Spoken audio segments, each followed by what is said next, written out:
Welcome back to another episode of Silent Pals Go to the Movies. Today I will be reviewing the movie Don't Worry Darling. So just a fair warning, there's going to be spoilers up ahead, so you've been warned. A 1950s housewife living with her husband in a utopian experimental community begins to worry that his glamorous company could be hiding disturbing secrets. So let's begin with my first pro. I really love the cinematography and the way that it was used, especially the colors that pop out at you while making it at the same time feel a little bit off and unsettling. Also, the open area of the desert and having this small town shaped in a circle straight up made it feel like the episode stopped over in a quiet town from the Twilight Zone. Also, the use of all the retro 50s stuff that was used made my eyes keep wandering around the scenes. I really enjoyed the way that this movie was made, especially the color grade that was used. It made it pop and it made you feel like there was something off with the movie, but you couldn't quite put your finger on it. Next is the acting. Florence Pugh and Chris Pine were great. I felt that the movie benefited every time both of these shared a scene or were somewhere in the scene and talking about each other. Florence acting, especially when she was having her panic attacks, really reminded me of her acting role in Midsummer, mixed with the concept of the movie Mother and the sort of element that you couldn't really quite wrap your head around. As for Chris Pine, he was really great at his role as the mastermind behind everything. Also, when he challenged Florence to keep questioning him at the dinner table scene, that was top notch. Next, the concept of the story was interesting, how they always used the 1950s as the idea of when America was great and everything and everyone was happy. Also, the concept and idea that in the 1950s, the man ruled, he was a breadwinner, while women had to stay at home and take care of the house and kids. The whole it's a man's world idea really fit in this movie, and it brought up some other ideas, but you can even go deeper and see how some of the characters are always in battle for dominance, especially Alice played by Florence Pugh and Jack played by Harry Styles. The power is not fully on Jack's side, it's constantly bouncing between Alice and Jack. And this made the movie a little bit easier to digest because you saw Alice fighting for her position that felt that she deserved. Next, the whole reveal and how this can be related to people who are living nowadays and how they really want to live in the virtual world and sometimes think they have a better life in that world versus the one when they are unplugged. The idea of people who would want to keep this fantasy alive is almost like a drug addict who's looking for the next hit and just working enough to get enough money for the next hit. This idea, how we saw Jack at the end of the movie just living barely to get by to make it possible for him and Alice to be in the Victory Project, which was a virtual world. For him, it was a power struggle that he wanted to keep, but for most people who are alive and really want to escape, it's more of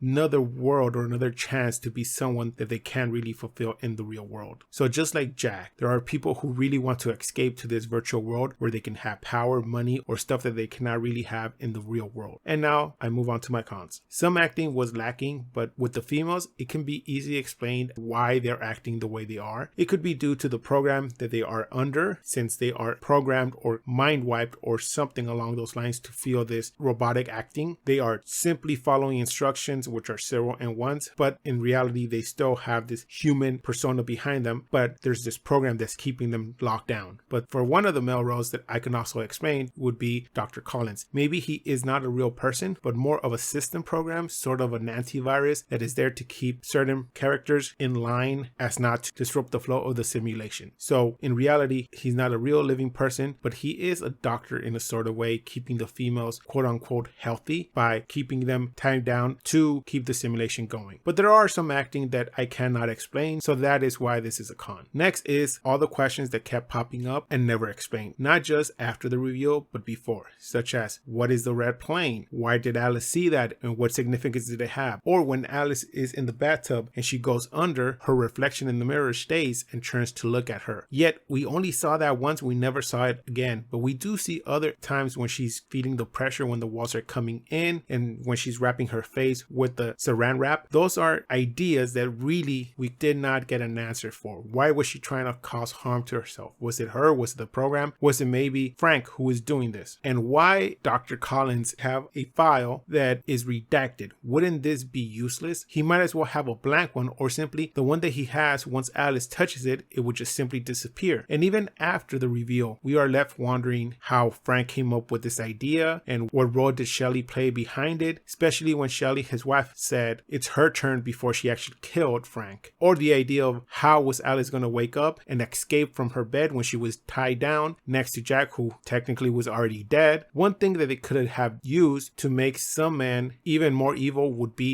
to show that the new couple, Bill, had kidnapped Violet, and that in the real world they did not know each other or have a relationship, but he really just kidnapped her and forced her to be his Victory Project wife. Next is the length of the movie. It was too long. For the first half, it was really a slow burn, but still it had some elements that kept you watching to see if they were going to reveal something, but they never did. And the payout was not that great. And it didn't make you forget that the movie was really long. If they would have cut some parts from the beginning and used that time to allocate it to answering some of the questions that was raised during the film, then the length of the movie would have been perfect and fine. So my grade for this movie is going to be a 6.5 out of 10. It's not a great film, but a decent script that still needs a few rewrites, but it's good enough because we have Florence Pugh, Chris Pine, Gemma Chan, and Olivia Wilde who tried to make this concept work with their acting. This being Olivia's second film that she has directed, she needs to make sure that the script is good because the cinematography and everything else is there, so she just needs to work more on the script and the story behind it. So that does it for this review of Don't Worry Darling. Please join us next time where we're going to review Bromates. Cheating on me with the